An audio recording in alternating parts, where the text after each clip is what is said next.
İlahamin. Bismillahirrahmanirrahim. Ey Karim bo'lgan zot, ey Hannoni mannan, rahimdir Robbimiz Rahman. Senga sening zotiy sifatingga xos emas holatda hamdlarimiz, shukrlarimiz bo'lsin.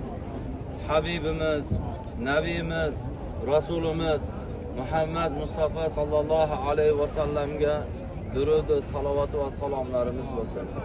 Mehribon Robbimiz Alloh, sening zotiy sifatingga xos hamdlarimiz, shukrlarimiz bo'lsin. Mana bu ulug' maskan qilib qo'ygan joyingga Parvardigor olam seningdan umid qilib, sening rahmatingdan, mehribonchiligingdan umid qilib senga yuzlanib duo qilgani jamlanib turibmiz. Allohim bizlarni duolarimizni ijobati maqbul aylagin.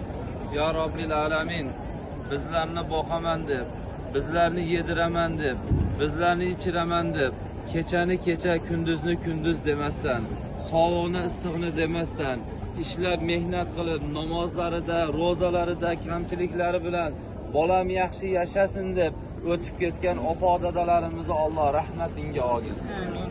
Parvardigor olam kechalari farzanddan sovqotmasin deb, beshikda mahkam tushib, o'zini sovuqqa qalqon qilib, o'zi sovqotsa ham shu beshikka o'rab qo'ygan farzandi sovqotmasin deb, ana shu ko'ksidagi